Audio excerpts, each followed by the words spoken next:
পুরুষরা এতেকাফ মসজিদে করবে, মা বোনরা এতেকাফ ঘরের এক কোণায় করবে। কথা কি বুঝছেন আপনারা? এতেকাফ কি শুধু পুরুষরা করবে না মা বোনরাও করবে? মা বোনরাও চাইলে করতে পারবে। পুরুষরা মসজিদে করবে, মা বোনরা ঘরের এক কোণায় তাঁবু টানিয়ে পর্দা টানিয়ে সেখানে তারা করবে। জরুরত ছাড়া বের হবে না, সবসময় ইবাদতের মধ্যে মশগুল থাকবে। আল্লাহ তাআলার পয়গম্বর তিনি তার হায়াতের জিন্দেগীর কানা ইয়াতাকিফুল আশরাল আওয়াখির মিন রমাজান। আব্দুল্লাহ ইবনে ওমর রাদিয়াল্লাহু আনহু থেকে হাদিস এসেছে, আম্মা জান আয়েশা থেকেও এসেছে, আল্লাহ রাসূল সাল্লাল্লাহু আলাইহি ওয়াসাল্লাম তিনি মৃত্যুর আগ পর্যন্ত তার হায়াতের জিন্দেগীর সবসময় তিনি প্রতি বছর শেষ 10 দিন তিনি ইতিকাফ করেছেন। তবে একটি বছর তিনি ইতিকাফ ভঙ্গ করেছেন, শাওয়াল মাসে আবার কাজা করে দিয়েছিলেন। এটা আম্মা জানদের কারণে আল্লাহ রাসূল সাল্লাল্লাহু আলাইহি ওয়াসাল্লামের সাথে আম্মা জানরাও ইতিকাফ করার ইচ্ছা করেছিলেন, তাঁবু টানিয়েছিলেন। আল্লাহ রাসূল ওই বছর ত্যাগ করে পরে শাওয়াল মাসে তিনি কাজা করে দিয়েছিলেন। আল্লাহ রাসূল সাল্লাল্লাহু আলাইহি ওয়াসাল্লাম ইতিকাফ ছাড়েন নাই। কেন? আল্লাহ তাআলার পয়গম্বর বলেন, যে ব্যক্তি সওয়াবের প্রত্যাশায় ঈমানি হালতে ইতিকাফ করবে, আল্লাহ সুবহানাহু ওয়া তাআলা গুফিরা লাহু মা তাকদ্দামা মিন যামবিহি, তার হায়াতের জিন্দেগীর সব গুনাহ আল্লাহ মাফ করে দিবেন। আল্লাহ রাসূল সাল্লাল্লাহু আলাইহি ওয়াসাল্লাম তিনি তার হায়াতের জিন্দেগীতে তিনি ইতিকাফ করেছেন। কেন? মা তাকদ্দামা মিন যামবিহি, ইতিকাফকারীর পিছনের সব গুনাহ যিনি মাফ করেন তিনি কে? অন্য হাদিসের মধ্যে এসেছে, যারা আল্লাহ তাআলার খুশির জন্য একদিন ইতিকাফ করবে, তার মাঝে আর জাহান্নামের মাঝে 3 খন্দক পরিমাণ দূরত্ব তৈরি করা হবে।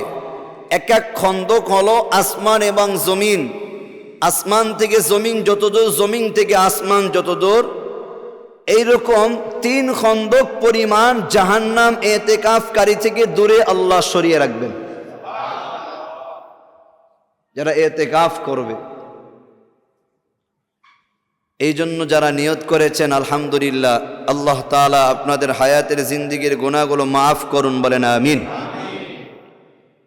এবার আসুন ইতিকাফের প্রকার। ইতিকাফ শরীয়তের ভাষায় 3 প্রকার। কয় প্রকার? একটা হলো সুন্নতে মুআক্কাদা আলাল কিফায়া, আরেকটি হলো নফল ইতিকাফ, আরেকটি হলো ওয়াজিব ইতিকাফ। কয়টা বললাম? ইতিকাফ 3 প্রকার। নাম্বার 1 সুন্নতে মুআক্কাদা আলাল কিফায়া, সেটা হলো রমজান মাসের 20 রমজান সূর্য ডোবার পর থেকে নিয়ে একেবারে শাওয়ালের চাঁদ ওঠার আগ পর্যন্ত 10 দিন অথবা 9 দিন মসজিদে অবস্থান করাকে এটা হলো সুন্নতে মুআক্কাদা আলাল কিফায়া ইতিকাফ বলে। আরেকটি ইতিকাফ হলো বছরে যে কোনো সময় যে কোনো দিন 1 ঘন্টা হতে পারে, 10 মিনিট হতে পারে, 1 মিনিট হতে পারে, ইতিকাফের নিয়তে মসজিদে অবস্থান করা নফল ইতিকাফ বলে। এইটার জন্য রোজা শর্ত নয়। কি শর্ত নয়? রোজা রাখা শর্ত নয়। আরেকটি ইতিকাফ হলো ওয়াজিব ইতিকাফ। ওয়াজিব ইতিকাফ কি? মান্যতের ইতিকাফ। একজনে নিয়ত করেছে, আল্লাহ আমার এই কাজটি যদি পূর্ণ হয় তাহলে আমি মসজিদে 3 দিন 5 দিন 10 দিন আমি ইতিকাফ করব। কাজ পূর্ণ হয়েছে, তার উপর ইতিকাফ করা ওয়াজিব। ইতিকাফ করা কি? মানে মান্যতের ইতিকাফকে ওয়াজিব ইতিকাফ বলে। সুন্নতে মুআক্কাদা আলাল কিফায়া আর ওয়াজিব ইতিকাফের জন্য রোজা রাখা শর্ত। রোজা রাখা কি শর্ত? এগুলো ছুটে গেলে অবশ্যই কাজা আদায় করতে হবে। কাজা আদায় করার ক্ষেত্রেও রোজা রাখতে হবে। কি রাখতে হবে? সুন্নতে মুআক্কাদা আলাল কিফায়া, এটা যদি সুন্নতে মুআক্কাদা বুঝলাম আল্লাহ রসুল সবসময় করছে বিদায় সুন্নতে মুআক্কাদা। আলাল কিফায়া কারণ কি? এর কারণ হলো সমাজের মধ্য থেকে যদি দুই একজন এটা আদায় করে নেয়, সবার তরফ থেকে আল্লাহ তাআলা আদায় হিসাবে কবুল করে নেন। আর যদি কেউ আদায় না করে, সবাই গুনাহগার হবে। সবাই কি হবে? গুনাহগার হবে। তাহলে এই সময় আমরা যে এতেকাফটা করি সেটা হলো দুই ধরনের এতেকাফ বেশি করি। একটি হলো নফল এতেকাফ, আর একটি হলো সুন্নতে মুআক্কাদা আলাল কিফায়ার এতেকাফ।